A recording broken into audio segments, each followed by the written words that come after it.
Presenting Civil Guruji app available in Google Play Store. Download now.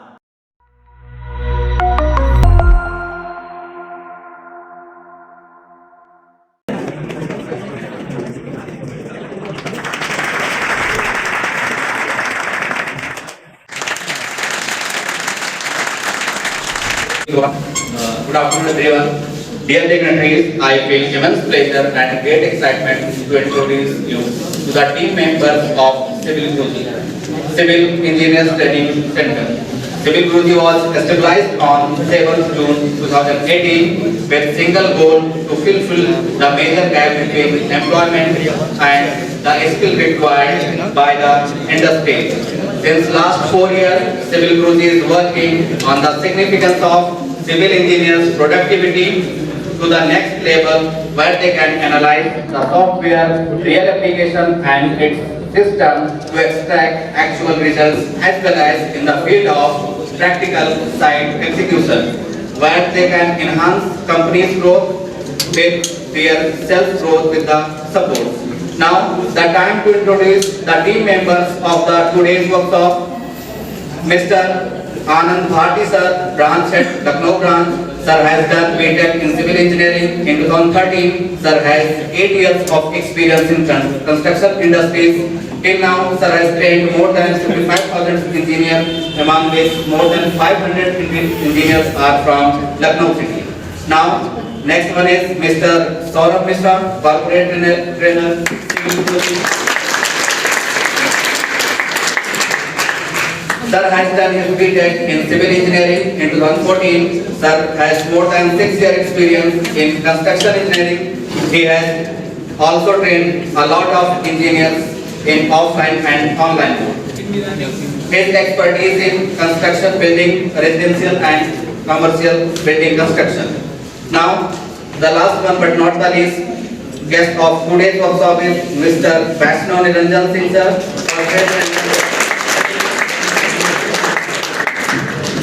Sir has completed his BTech in civil engineering in 2017. Sir has more than 4 years experience in construction engineering. Sir has expertise in the building and bridge construction. Thank you so much. आगे का जो session है हमारे वैष्णव sir आपको बताएंगे और मेरे साथ मजा आया तो एक बार हो जाए।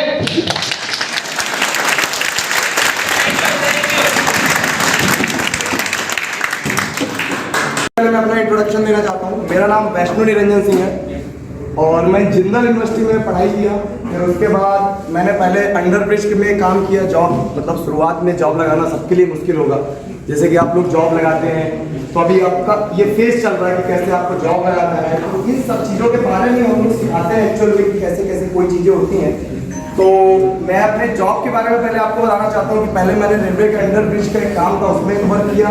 फिर दूसरा मेरा काम क्या था कि एक बिल्डिंग रेजिडेंशियल प्रोजेक्ट होते हैं, जैसे कुछ लोग बंगले बनवाते हैं, कुछ लोग ऐसे काम कर रहे हैं, कोई बिल्डिंग बना रहे हैं, कोई फ्लैट बनवा रहे हैं। तो ये सारे काम मतलब मैंने जॉब के पीरियड में मैंने किया। क्या आवाज़ आ रही क्या मेरी? तो जब भी हम कोई चीज़ बनाते हैं, मान लो हम एक बिल्डिंग बना रहे हैं, तो जब तक बिल्डिंग हम बना नहीं रहे तब तक हम विजुलाइज नहीं करेंगे तो बिल्डिंग बनेगी कैसे। तो इसी विजुलाइजेशन के बारे में, जैसे कि अभी आपने बिल्कुल www.civilguruji.com खोला है और वहाँ पे आपको कुछ ना कुछ चीज़ें दिखा होगा। तो मेरा एक पहला इंटरव्यू जो था मैं उसके बारे में आपको थोड़ा सा शेयर करना चाहता हूँ कि उसमें ये जो आप 33,000 वोल्टेज की लाइन देखते हो, इस 33,000 वोल्टेज की लाइन जो रहती है आप देखते हो वहाँ पे आपको खड़े करने पड़ते हैं। बेस के लिए फुटिंग का काम होता है वहाँ पे, तभी तो पूरे एंगल्स उसमें लगते हैं। तो अब वो जितने एंगल्स वहाँ लग रहे हैं तो उसके लिए आपको प्रॉपर फुटिंग एक गड्ढा खोदना पड़ेगा। तो इंटरव्यू से मेरे से यही क्वेश्चन पूछा गया था कि अगर आप एक गड्ढे को खोद रहे हैं तो कैसे खोदेंगे और उसमें क्या क्या काम आपको करना पड़ेगा। तो अगर एक गड्ढे को खोद के उसमें काम करना है बिना वो फोटो देखे, कोई मेरे को बता पाएगा क्या कि एक गड्ढा खोद के अगर नीचे से ऊपर तक काम कर रहे हैं कैसे काम होगा? एनीवन? बिल्कुल आप अपने दिल की बात कह सकते हैं यार, जो भी आपके मन में है। जैसे कि आप गड्ढा खोदते हुए देखे ही होंगे तो वो चीज आप जितना जानते हो उतना बताने की कोशिश करें। आपको सिर्फ एक गड्ढा खोद के एक कॉलम खड़ा करना है। हाँ सर बताइए।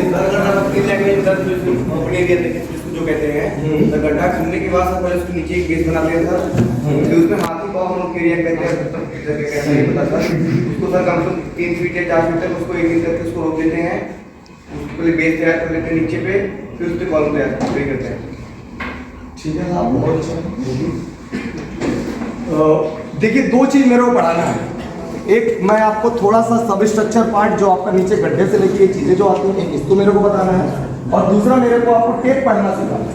तो आप इन दोनों चीज़ों में कौन सी चीज़ सीखना चाहेंगे पहले कौन सी चीज़? देखो यार, टेप पढ़ना इसलिए जरूरी है आपको, क्योंकि आप कहीं भी जाएंगे, किसी भी साइट में जाएंगे, आपको टेप दे दिया जाएगा, हाँ जाओ इसको नाप के लाओ। और बहुत लोग ऐसे सोच रहे हैं, अरे टेप तो हम पढ़ लेते हैं, आधे लोग यही सोच रहे हैं। ठीक है, अगर नहीं भी पढ़ रहे हैं तो कोई बात नहीं, तो सिखाएंगे आपको। लेकिन मैं एक चीज जानना चाहता हूँ, पहले टेप पढ़ना के बारे में बात करते हैं, फिर ये विजुअलाइजेशन को यहाँ से कंटिन्यू करेंगे, गड्ढे को और इस चीज को। ठीक है, तो टेप पढ़ने के लिए पहले मेरा एक छोटा सा क्वेश्चन है। तो ये क्वेश्चन ये है, अगर मैं आपसे पूछूं, जितने लोग यहाँ पे बैठे हैं सबको बताना है, बिल्कुल आप इंजीनियर से बात कर रहा हूँ मैं सर, आप लोग की बात नहीं कर रहा हूँ, ये सबको बताना है आपको कि 1 क्यूबिक फीट में कितने एम क्यूब होते हैं। पहले तो मेरा ये क्वेश्चन है आपसे, तभी मैं टेप पढ़ना आपको बताना शुरू करूंगा। तो 1 क्यूबिक फीट में कितने एम क्यूब है, कोई भी मेरे को एकदम एग्जैक्ट सही आंसर दे। बिल्कुल आपके पास 2 मिनट का टाइम है, थोड़ा सा सोचिए और निकालिए उसको। आपने इतनी मैथ पढ़ी होगी मेरे साथ, बताइए 1 क्यूबिक फीट में कितने एम क्यूब होते हैं?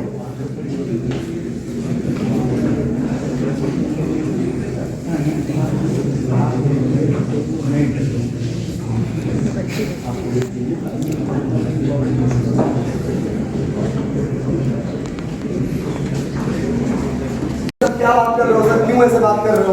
तो जैसे आप जब साइट में आप जॉब करने जाएंगे, किसी भी साइट में जाएंगे, तो जो साइट का काम होता है, जो आपके लेबर होते हैं या मिस्त्री होते हैं, उनसे आपको कैसे बात करना पड़ेगा? हाँ भाई 5 फीट का ये ले आओ, 5 फीट का ये ले आओ, 10 फीट तक कॉलम कास्ट कर दो, 4 इंच स्लैब कास्ट कर दो, 8 फुट की सरिया लाओ। तो ये सब चीज आना चाहिए कि नहीं? आप बिल्कुल ये सब चीजें आना चाहिए। अब जैसे आपने वहां पे आपकी पूरी जो ड्राइंग्स होती हैं, जो प्राइवेट सेक्टर्स में जो आपकी ड्राइंग होती हैं, जो आप काम करवा रहे हैं, तो वो फीट इंच में होती है। लेकिन जो गवर्नमेंट सेक्टर की ड्राइंग होती है, जो हम लोग इंजीनियर्स जिन चीज़ों में काम करते हैं, वो mm में होती है। जैसे कि मैं आपसे पूछूं, ये स्लैब आपको कास्ट करवाना है, एक फीलिंग विजुअलाइजेशन की बात है, तो आपको ये स्लैब कास्ट करवाना है, तो आप क्या करेंगे? मान लो 20 फीट इधर है, 30 फीट इधर है, और 4 इंची थिकनेस है इसकी, 6 इंची थिकनेस आप मान लीजिए। तो बताओ आप इसको कैसे कास्ट कराएंगे? भाई आप क्या करेंगे? इंच को फीट में निकालेंगे, फीट को तीनों का गुणा करेंगे, क्यूबिक फीट में आप आंसर निकालेंगे। आप आरएनसी कभी ऑर्डर करते हैं, आप टीएम वगैरह देखिए कभी, जो गोल गोल घूमते हुए मशीन चलती रहती है, टीएम। कभी आप कास्टिंग ऐसा नहीं देखे कि जो पाइप वगैरह लगा के पूरी कास्टिंग करते हैं, ट्रांजिट मिक्सर टीएम। हाँ, जब आपको आरएनसी प्लांट होता है, रेडी मिक्स कंक्रीट प्लांट के बारे में तो आपको नॉलेज होगा ना, तो वहीं से तो आपका कंक्रीट आएगा। या आपको खुद कंक्रीट बनाना है, तो इस स्लैब के लिए हमें कितना कंक्रीट निकालना है, इस स्लैब के लिए हमें कितना कंक्रीट निकालना है, इसके लिए तो हम पहले क्या काम करेंगे? उसको क्यूबिक फीट में निकालेंगे, फिर उसको आप जब ऑर्डर करेंगे तो उसको एम क्यूब में ऑर्डर करना पड़ता है, मीटर क्यूब में ऑर्डर करना पड़ता है। तो इसीलिए मैंने आपसे ये क्वेश्चन पूछा कि कैसे आप क्यूबिक फीट और एम क्यूब को रिलेट कर पा रहे हैं। जैसे कि आपकी जो ड्राइंग रहेगी फीट इंच में रहेगी, आपने इसको निकाल दिया, मान लीजिए स्लैब कि हाँ इतने क्यूबिक फीट आपको कंक्रीट आरएमसी से हमको मंगाना है या ऑर्डर करना है। वो टीएम मशीन आता है जो गोल गोल घूमता रहता है, हर जगह चलता रहता है, आप रोड वगैरह में भी देखे होंगे। लेकिन अगर आप उसको क्यूबिक मीटर में निकालेंगे तो कम से कम ये बेसिक फॉर्मूला तो आना चाहिए। तो ये फॉर्मूले कैसे आए? ये सब टेप से निकल के बने। आपको बेसिकली अगर बात करूंगा तो टेप में फीट, इंच और सूत की बात करना है, मीटर, सेंटीमीटर और एमएम की बात करना है। तो ये चीज आपको आना बहुत जरूरी है। भले आपको आता है लेकिन अभी देखिए एक क्वेश्चन का आंसर सिर्फ एक लोग देगा। आप जब भी जाएंगे एकदम ही परफेक्ट इंटरव्यू का क्वेश्चन है जो मैं आपको बताया। मैं गया था, ये बिल्डिंग का मेरा इंटरव्यू हो रहा था, यही पूछा गया था एक क्यूबिक फीट में कितना एम क्यूब होता है। तो ये सब चीज आपको निकालना आना चाहिए। ऐसे ही क्वेश्चन पूछे जाते हैं अगर आप सोच रहे हैं। तो ये कैसे आता है तो इसके बारे में चलिए मैं थोड़ा सा बताता हूं। ये क्या सबको विजिबल है? कि मैं थोड़ा सा बोर्ड में ही बता दूं, जल्दी बताइए। आप विजिबल है तो ठीक है, इसी में देख लेते हैं कि देखो अगर आपका टेप है, क्या ऐसे आपके टेप होंगे? टेप में आपकी दो फैमिली होगी, देखो एक नीचे वाली और एक ऊपर वाली। तो मैं चाहता हूं कि हर रो में 3-3 टेप दिए जाएं या 4-4, आप लोग उसको देखो एक बार। और हमारे ये इंजीनियर्स हैं जो हमारे साथ हैं, जिनको हम सिखा रहे हैं, इनने ये कोई 5 साल एक्सपीरियंस है, कोई 3 साल एक्सपीरियंस है, ये लोग भी हमसे सीखने आते हैं। तो ये आपकी थोड़ा हेल्प करेंगे। अभी अगर आप टेप पढ़ना भी सीख गए तो कभी भी आप साइट में जाएंगे, आपको डायरेक्ट बोला जाएगा टेप पकड़ो, इसको नाप के आओ, बताओ कितना काम हो रहा है, कितना काम तुमको करवाना है। तो इसके लिए आप थोड़ा सा टेप देखें, सबको थोड़ा हर रो में पहुंचा दो। जितने टेप लेना है वापस कर देंगे, हमारे बच्चों की हैं जो सीखने आते हैं, तो बस आना नहीं है, ठीक है।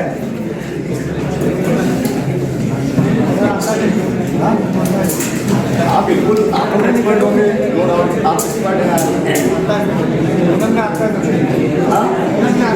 और लोगों को देख लेने दो भाई, थोड़ा सा तो आता है तो और लोगों को सिखा देना तुम। दे दो, इधर दे दो। आप देखो इसमें 2 फैमिली होती है। जल्दी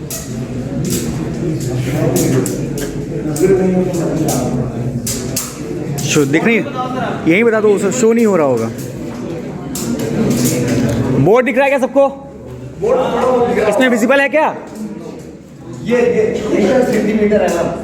तो अगर मैं आपसे बात करूं कि 1 मीटर में कितने सेंटीमीटर होते हैं, 1 मीटर में कितने सेंटीमीटर, तो आप उसमें देखेंगे टेप में तो 100 को मिला के 100 सेंटीमीटर कितना होगा? 1 मीटर कितना होगा? कुछ बोलना है यार आप लोग। तो 100 हो जाएगा। और 1 सेंटीमीटर के बीच में अगर आप mm देख रहे हो, बिल्कुल आप उसके बीच में क्या डेडलाइन दिख रही है आपको, वहाँ पे ठीक है, इसका 10 आएगा। अच्छा 1 फीट में अगर आपसे पूछो में कुछ नहीं इंच होते हैं तो आप बता पाएंगे क्या? 1 फीट जहाँ वहाँ पे लिखा होगा, आप उसको देख के मेरे को बताओ कि कहाँ पे क्या लिखा है।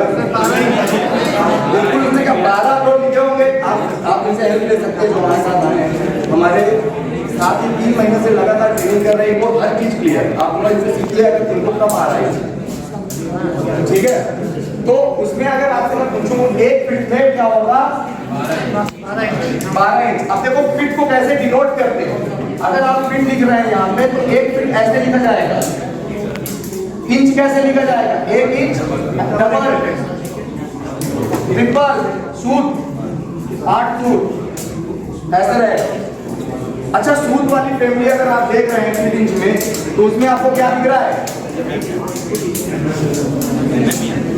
या आधा सूट दिख रहा है क्या उसमें? देखिए आपको ऐसे कुछ लाइन्स बनी होंगी उसमें, बड़ी लाइन, छोटी लाइन, छोटी लाइन, बड़ी लाइन, थोड़ा ऐसे करके लाइन उसमें बनी होगी।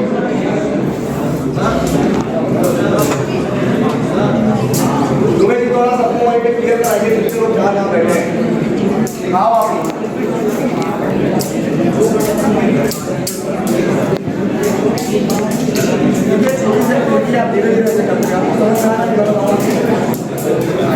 अगर आप उसमें सूट वाली लाइन में देखिए तो 14 लाइन बनी होंगी।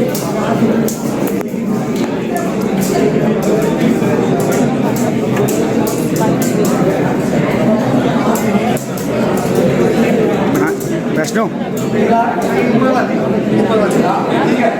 तो मैं अगर ये क्या होता है, आधा सूट बोलते हैं इसको, आधा सूट करके 1 लाइन होती है आपकी, ठीक है। आप उसमें देख रहे होंगे 2-2 लाइन बनी है, लेकिन उसमें आधा सूट करके 2 लाइन बनाई गई है। तो अगर मैं सूट की बात करूं 1 इंच में कितने सूट होते हैं आप लोग मेरे को बता पाएंगे क्या? कितने होंगे? चेक कर लिया तो बताइए। 16 कितने बोला? वो जो 2 लाइन है वो हाफ सूट को रिप्रेजेंट करती है, तो उसमें 16 लाइन होगी, तो उसकी कितनी लाइन आएंगी वहां पे? 8। तो क्या मैं बोल सकता हूँ 1 फीट में 12 इंच और कितने सूट होंगे? 8 सूट। तो क्या ये आपको क्लियर है? अगर मैं आपसे पूछूं और 2 मिनट का मैं टाइम देता हूं। शांत हो जाइए, 1 मिनट। शांत हो जाइए। ठीक है, सब सीख लेंगे।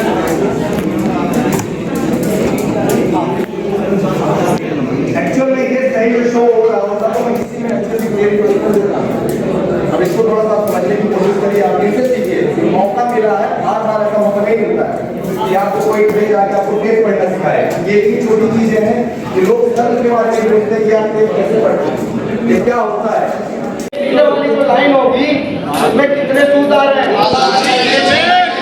3 सूत्र बनेंगे। क्या 3 सूत्र बन रहे हैं क्या? तो ठीक है भैया, मैं यहाँ पे लिख लेता हूँ 3 सूत्र। अगर मैं चेंज करूँ इनको, भैया इसको चेंज करना है। एक अगर आपको फुल से इंच में जाना है, इंच में जाना है। अगर हम फिर से इधर आ रहे हैं, पहले तो डिवाइड करते हैं क्या, और फिर अगर हम जाते हैं तो डिवाइड करते हैं क्या, ऐसे को करते हैं हम लोग। अगर हमको फुल से इंच में डिवाइड करना पड़ेगा, लेकिन अगर हमारा ऐसे आना है तो आपको क्या करना पड़ेगा, डिवाइड करना पड़ेगा। आपसे पूछिए कोई 5 फीट में कितने इंच होंगे? 5 गुणे 12 करेंगे ना, तो 60 बता पाएंगे क्या? 60 इंच आपको बता पाएंगे क्या? इसी प्रकार अगर मैं इसको चेंज करूं, 3 सूत्र यहाँ पे लिखे हैं, इसको अगर मैं चेंज करता हूँ तो 3 सूत्र को कैसे चेंज करेंगे भाई? 3 सूत्र के लिए अगर आपको सूत्र से किसमें जाना है, पहले इंच में जाना है। इंच में जाना है कि नहीं जाना है? तो इसके लिए आपको क्या करना है? 3 डिवाइडेड बाय 8 कुछ वैल्यू आएगी, क्या आएगी वैल्यू बताओ? कितनी वैल्यू आएगी बोलना है आपको?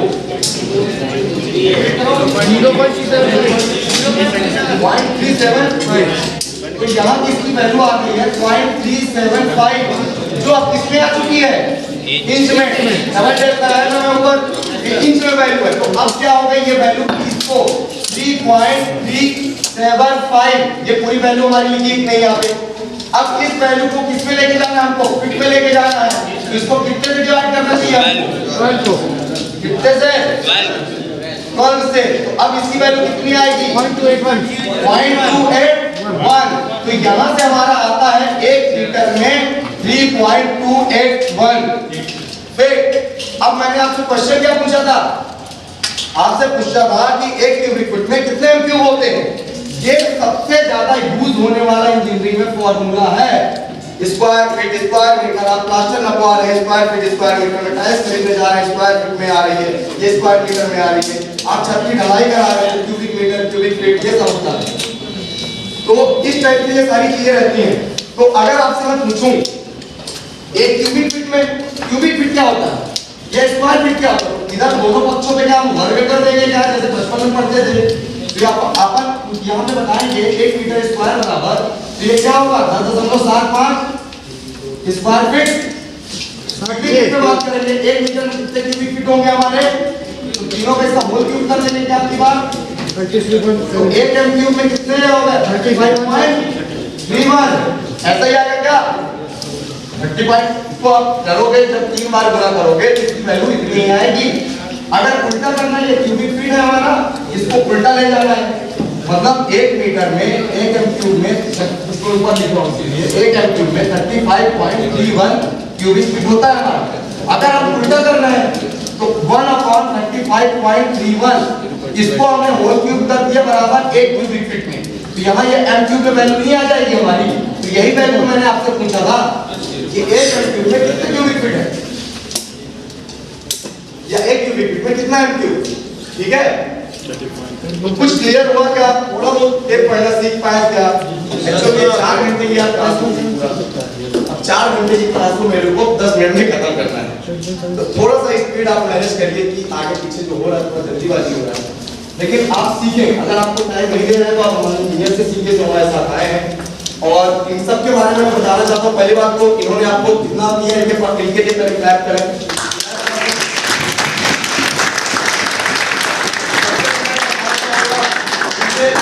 हमारे दुबे जी हैं, अंकित दुबे का नाम है, इन्होंने साइट में 5 साल काम किया। फिर इनको लगा कि हमको और लर्निंग बढ़ानी चाहिए, तो हमारे पास ये अभी आए हैं। फिर से इनकी जॉब लग चुकी है, अभी ये जाएंगे जॉब करने। और इसके बाद ये सुनी है, इन्होंने पॉलिटेक्निक कॉलेज में काफी दिनों तक पढ़ाया, फिर ये हमारे पास आए। ऐसे ही हमारे शिवम है, शिवम शायद अभी फ्रेशर ये 2019 में पास आउट हुए हैं, तब ये हमारे पास सीखने आए थे। और ये हमारे अनिल, ये भी अभी फ्रेशर है हमारे, और ये भी मतलब पास आउट ये रिजल्ट मेरे को याद नहीं। 2021। अच्छा 21, आप 2021 के हैं, बिल्कुल। तो ये सारे हमारे मेंबर्स हैं। फिर एक बात तालियां बजाइए।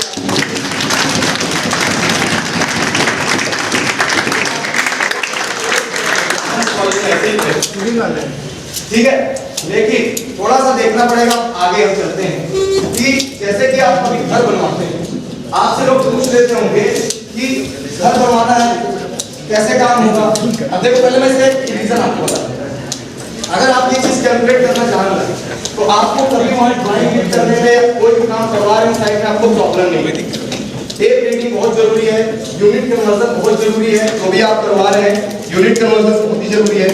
इसके बाद मैं आपसे अगर बात करूं, जो हमने विजुअलाइजेशन वर्ड देखा था अभी आनंद सर ने आपको www.civilguruji.com बुलाया था, उसमें आप देखेंगे कि एक पूरा कॉलम ऊपर दिख रहा होगा, कॉलम टाइप का सरिया दिख रहा होगा, आप उसको रोटेट करके देख भी सकते हैं। अगर आप फोन में ये खोल रहे हैं, कितने लोग खोल रहे हैं हाथ उठाएं, थोड़ा खोल के रखे हैं, तो तभी तो मैं इसके बारे में पढ़ाऊंगा। अब इसमें कुछ दिख नहीं रहा है, अपने हिसाब से बता रहा हूँ। दिख रहा है क्या आपको? कुछ उसमें फुटिंग टाइप का आपको स्ट्रक्चर दिख रहा है क्या है? तो जैसे कि आप काम करवाने जाते हैं साइड में, तो सबसे पहले आपको करवाना होता है इसका लेआउट। लेआउट कैसे होगा? उससे हमको पता चलता है कि कॉलम की प्रॉपर प्लेसिंग कहां पे होगी। आप कभी देखो कि जैसे ये कॉलम अगर यहाँ से थोड़ा सा साइड में खिसक के बना होता है और इस कॉलम को कनेक्ट करते हुए जो यहाँ से बीम जा रही होगी, अगर ये इसकी प्लेसिंग गलत हो जाती है, इधर थोड़ा सा साइड में इधर आ जाती है कॉलम, तो क्या यूनिफॉर्मली लोड डिस्ट्रीब्यूट हो पाता? नहीं हो पाता। कुछ सोचो, अगर आपके घर के कॉलम इधर उधर हो जाएंगे तो आपका प्रोडक्शन नहीं खराब हो जाएगा, एस्टेटिक भी आपका खराब हो जाएगा।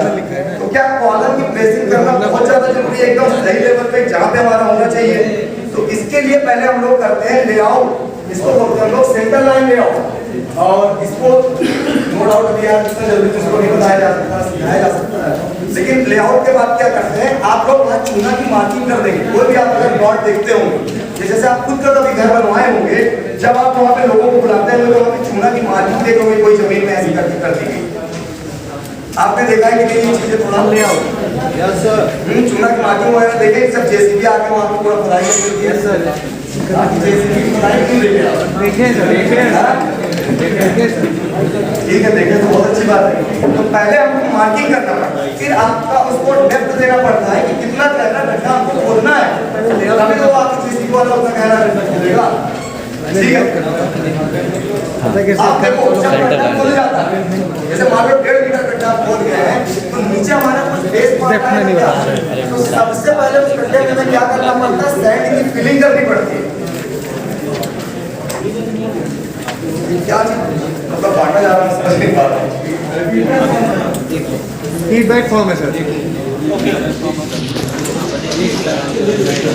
ठीक है, आगे बढ़ते हैं थोड़ा सा। आप इसको देखते भी नहीं, आप इधर भी देखते रहेंगे, थोड़ा काम की चीजें हैं। अगर आप अपना घर अच्छे से बनवा लेंगे बेस, तो आपका घर बहुत सही बन जाएगा। कभी आपने देखा होगा कि घरों में क्रैक्स वगैरह आ जाते हैं, आप देखिए घरों में सीलन आ जाती है, ये सारी चीजें आप देखते ही होंगे ना। तो घर में जो क्रैक्स आते हैं,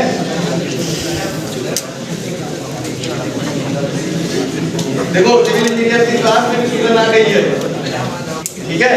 तो ये सब चीजों का एक रीजन होता है, रीजन होता है क्यों होता है। मान लो कि अगर कभी बिल्डिंग आपकी आई, मतलब तो भूकंप आ गया, बिल्डिंग थोड़ा हिलेगी तो हो सकता है क्रैक वगैरह हो गया, आपकी जनरेट हो जाए।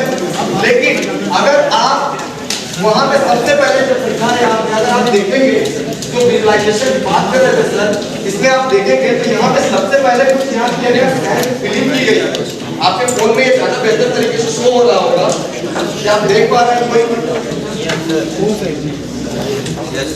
देख रहे हैं ना? हाँ बोलो यस सर। इतना नीरस ऑडियंस ने देखा, इससे ज्यादा मेरे क्लास में 25 लोग 20 लोग ऐसा कुछ चिल्लाते रहते हैं। थोड़ा सा आपको बोलना है यस सर, नो सर, हाँ सर, देख रहे हैं सर, ओके सर, जो भी है। तो सबसे पहले हम लोग काम क्या करते हैं, यहाँ पे सैंड फिलिंग का काम करते हैं। सैंड फिलिंग क्यों करते हैं? सैंड फिलिंग का रीजन है, पहला ये एंटी टर्माइट के रूप में भी काम करते हैं, जो चीमर वगैरह रहते हैं उनके लिए होता है। फिर ये क्या करता है, जैसे आप लोग कभी सोफे में बैठते होंगे, कुशन टाइप से काम करता है कि नहीं, कुशन लगाते हैं फिर सोफे में बैठते हैं। ये जो सैंड फिलिंग हम लोग यहाँ पे करते हैं, ये बिल्डिंग के लिए कुशन का ही काम करता है। तो इसके लिए हमको जब भी अगर आपका सोचो वाइब्रेशन आया, लेकिन सबसे नीचे तो आपको क्या है, सैंड है, तो वो वाइब्रेशन को काउंटर कर देता है, तो आपकी बिल्डिंग में क्रैक्स वगैरह जनरेट नहीं होते। क्लियर है क्या? Yes sir. अब दूसरा पॉइंट हमारा आ रहा है पीसीसी, पीसीसी बिल्कुल सही, पीसीसी इसको क्या बोलते हैं, प्लेन सीमेंट कंक्रीट। अब जैसे पीसीसी करते हैं, मान लो नीचे नॉर्मल गड्ढा होता है, आप पीसीसी वाला मसाला जाके उसमें डाल देते हैं, मसाला डालते हैं, आप नॉर्मल आपका गड्ढा होता है तो आप उसमें मसाला डालते हैं, लेकिन वो मसाला क्या मिट्टी पानी उसका सोख लेती क्या, तो उसका वाटर सीमेंट रेशियो नहीं खराब हो जाता। यही चीज का तो आप इसके लिए आप लोग करते हैं कि कितना पानी का वर्केबिलिटी है मिट्टी का, क्या भी होगा फर्स्ट ईयर में ठीक है सर M15 के रेशियो सर, M15 के रेशियो सर। हाँ, तो M15 का रेशियो बिल्कुल क्या होता है, M15 का रेशियो सर 148 नहीं 124। सबसे ज्यादा देखो दो चार क्वेश्चन है तो आपके इंटरव्यू में पूछे जाएंगे, आप रेशियो आपको आना चाहिए कितनी देर में कितना स्ट्रेंथ मिलता है। M25 का कोई बताएगा? 112 एक एक नो ठीक है, ये आरसीसी में यूज होता है। इसके बाद क्या आता है आपका M20 एक डेढ़ 3, इसके बाद आता है M15, गारंटी है इंटरव्यू में आएगा, जहां भी आप जानो जॉब है देने, अगर वो साइड में आपको लिए ले जाएगा इंटरव्यू में पूछेगा, ये भी पूछेगा कितना इसका रेशियो होगा। इसमें एक क्या नोट करता है, सीमेंट सैंड और एग्रीगेट। क्लियर है क्या ये? फिर इसके बाद M15 का पॉइंट आएगा M10 का ये 4 ठीक है। अब इसके बाद 7:30 भी होता है, ठीक है। तो हम यूज करना है, जैसे आप किसी यहाँ करा रहे हैं उसमें मसाला आपका कैसे बनेगा, 1:4 का रेशियो रहेगा। अगर आप एक तगाड़ी उसमें जो है सीमेंट डलवा रहे हैं और 2 तगाड़ी आप उसमें क्या डलवा रहे हैं, सैंड, और 4 तगाड़ी आप क्या डाल रहे हैं, मिट्टी, वो मसाला आपका यहाँ पे लगता है ये पीसीसी में। और जब सैंड फिलिंग आपने कर दिया है, ये वाटर सीमेंट रेशियो को भी मेंटेन करता है सीमेंट के, तो उसमें पीसीसी वाला काम हो रहा है। अब इसके बाद ये पीसीसी नहीं कराते, डायरेक्ट यहाँ पे जाल रख देते तो क्या होता, नहीं ऐसा नहीं सही होता। ये क्या करता है, फुटिंग के लिए सॉलिड बेस का काम करता है, जिसे हम ये सॉलिड बेस का काम करता है। क्लियर है क्या? Yes sir. कुछ समझ में आ रहा है क्या? यस सर, सब आ रहा है। ये हमारा सॉलिड बेस का काम करता है। अब इसके बाद क्या करते हैं, अब मान लो आपको जाल रखना है, फुटिंग के जाल रखना है, तो जाल भी अलग तरीके से पहले इसमें मेन बार डिस्ट्रीब्यूशन बार ये सारे बार उसमें लगाए जाते हैं। मेन बार क्या होता है, नीचे में आ जाता है शॉर्टर स्पॉन के अलावा जो शॉर्टर हुई आपकी होती है, शॉर्टर हुई में ज्यादा बार लग जाएंगे, ये छोटे वाले बार ज्यादा लगेगी, ठीक है। तो मेन बार और डिस्ट्रीब्यूशन बार आपको यहाँ पे पहले बिछाने पड़ेंगे, और मेन बार डिस्ट्रीब्यूशन बार के बाद आपकी क्या है ना, देखिए मेन बार डिस्ट्रीब्यूशन बार के हिसाब से आप जाल बनवाने के, जाल बनवाने के बाद आप क्या करेंगे, जाल को डायरेक्ट नीचे रख नहीं देंगे, नहीं तो आपका कवर का क्या मतलब रहता है, कवर क्या होता है, कवर भी हमेशा हर इंटरव्यू में पूछते हैं भाई सर कवरिंग, तो मेरे को क्या पता होगा कवर फुटिंग के लिए कितना यूज होता है, जो व्हाइट व्हाइट दिख रहा है, ये देखो छोटे छोटे व्हाइट व्हाइट दिख रहे होंगे, इसको कवर बोलते हैं।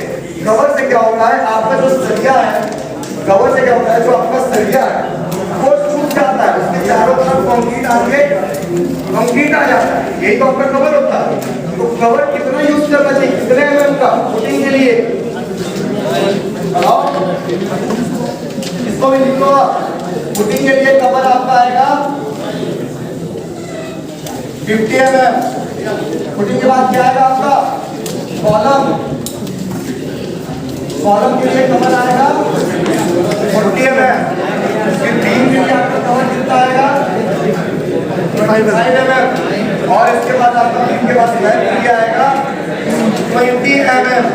अगर मैं आपसे पूछूं जैसे यहाँ स्लैब में सरिया लगा होता तो उसके नीचे कितना कवर रहता, ऊपर के नीचे 20 mm का, इस तरह से ये यहाँ पे कवर लगाए गए हैं। ये कवर के बाद उससे कार वहाँ पे लाके रखते हैं और उसके बाद आपको कॉलम का कार वैसे लाके रखना पड़ता है।